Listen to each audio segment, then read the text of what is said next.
And welcome into another edition of A Closer Look.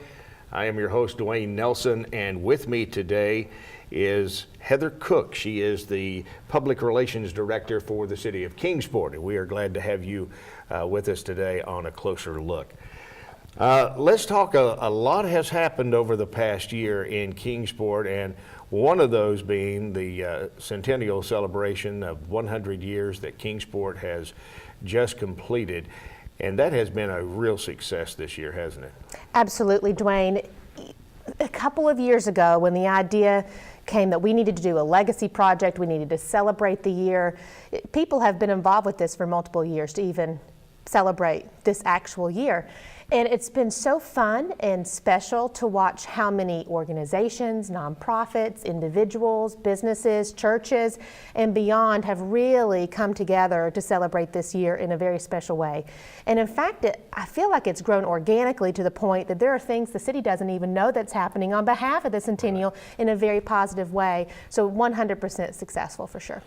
How hard and difficult was it to put all this together? I know you probably had been preparing for years before to make sure it all came together without a hitch. Sure. So Dennis Phillips, when he was still mayor, he formed the Centennial Commission, and Jeff and C.G. McCord are the chairs. And so from that point on, we met monthly and we talked about the history and how to celebrate the history. We talked about events and how to celebrate the present year. And we talked about the future and what do we want to do for the next 100 years. What was, I guess, the biggest take out of this whole thing for the year? If you had one big thing to look at, what would that be? Centennial Park. It is the legacy project led by Brenda White-Wright and Mayor Jeanette Blazier, and how we have given a gift to the city for future generations to enjoy. Talk about Centennial Park and what all that involves there for the folks. Sure. So before they decided it was a park, they had all these ideas of what they wanted to do for a legacy project. And once it became a park, that's when the excitement really happened, because that's something lasting. And they wanted it to be the best park and the nicest park. And so if you go to Centennial Park, you'll see that there's a history wheel around the fountain, which is an interactive water fountain for children and adults to enjoy. And there's all this history that's now been mounted at Centennial Park. So not only is it a place to go and enjoy and have a picnic or have an event, it's also a place to go and educate yourself about the city. And it just kind of gives you a whole perspective, I guess, of the city and it becoming the model city and that sort of thing. Sure. Top 5 projects for 2017. I was looking at this list and there's quite a bit on it. And we'll start out with Bays Mountain Park, the Trail Forward. Talk a little bit about that.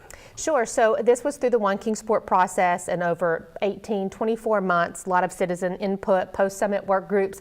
Then the One Kingsport Commission came together and talked through what will be the most impactful thing that can happen for the next 100 years. And Bays Mountain instantly, quickly rose to the top because we love Bays Mountain. I think probably almost every citizen, if not beyond, has some memory of being at Bays Mountain as a child or with a school trip or just taking the family up there. So it was very easy to say, yes, we need to do something with Bays Mountain. And the Trail Forward kind of came organically in a way like, yeah, we're blazing the trail and it's going to move forward. And the good thing about Bays Mountain is a strategic plan had been done in 2010 and it had not been funded. So we had all the plans. Now we have the money to go and do the good work. And there's just so much to do up there. Yeah, absolutely. And that makes it even that much more special. The Neighbor Commission. Sure. So the Neighborhood Commission is official. It was adopted last month by the BMA, and that is an opportunity to open a communication channel. So for neighbors to come to the city with their issues and for us to inform our citizens in a new way. And you think about neighborhoods are the core, and that is the heart of your city. And so from a city perspective, we always think of downtown as the heart of our city. But from a citizen perspective, it's home. And so we love the opportunity that we're going to be able to go to homes and talk about issues and help build neighborhoods and improve neighborhoods and help them get sidewalks or a park or whatever it is that is a concern for them. Now you're doing a lot of work out at Brickyard area, the park out there, the outdoor venue, and there's a lot of things on the table that that area could really become some development for the future.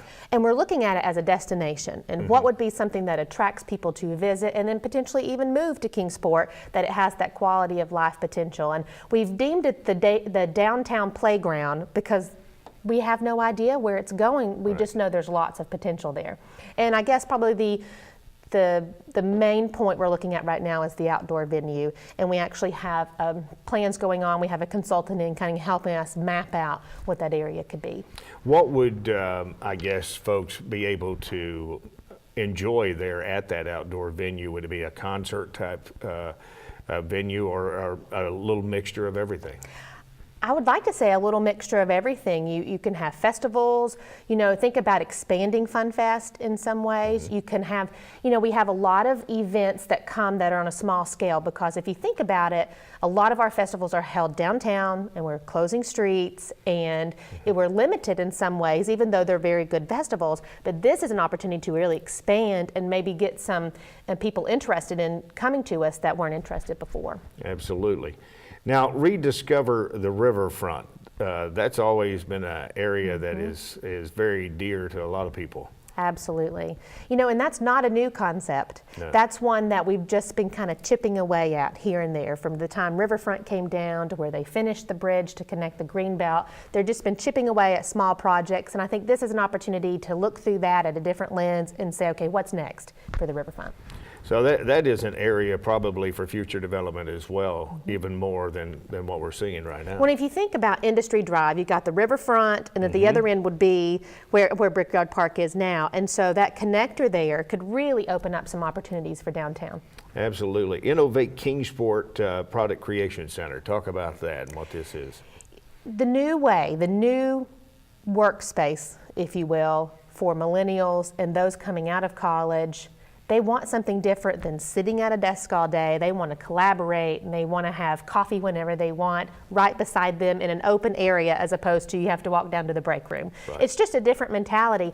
And so we're really trying to stay on the front edge of what businesses want when they hire people, because you see all the big cities now, they've got a maker space, or they've got a product. They have some type of space in the workforce development area, and we want to make sure that we're staying on that forefront. And we've talked a lot about the Centennial, and we were a city of makers from the beginning.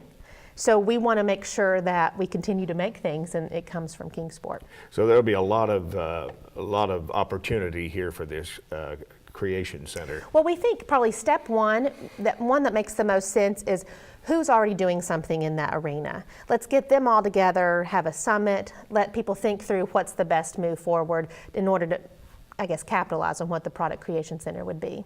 Now, you had a lot of ideas out of the one Kingsport, and I'm sure some of this came out of that. But you are, even though you have the one Kingsport, you're still developing ideas and means out of that particular program. So from these post-work groups, there were about 100 ideas that came forward, and many of those have already been implemented. Some are in process and some are still being looked at.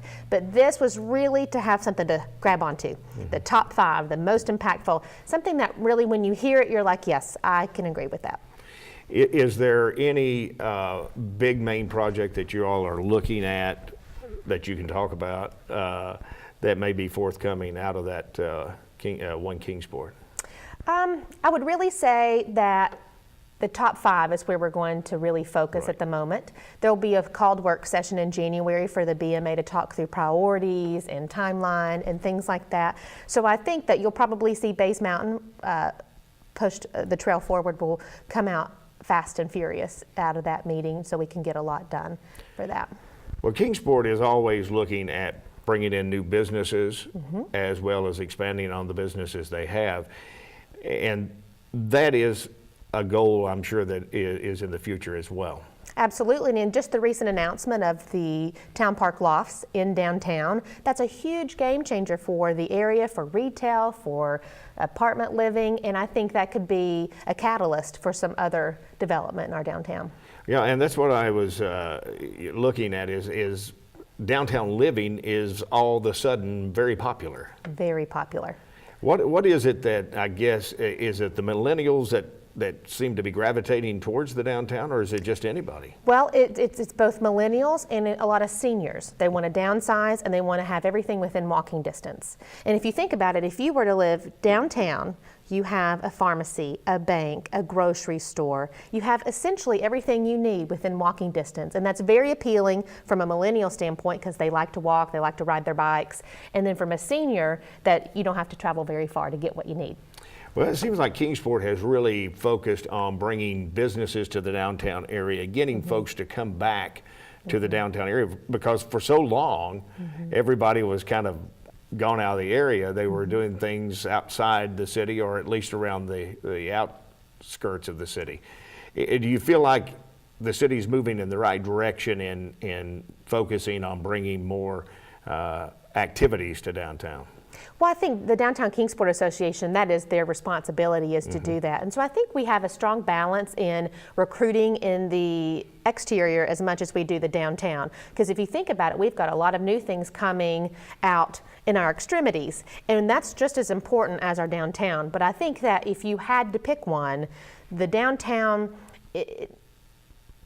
everywhere downtowns really seem to be focusing on that core. And so I think it's important that we have the balance, but make sure that our downtown's thriving, because that's something of an indicator when organizations or potential businesses look to relocate. How strong is your downtown? Absolutely. And if you can say your downtown's strong, then the rest kind of falls in place.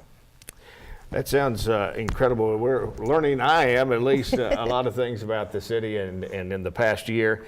We'll talk more about this with Heather coming up.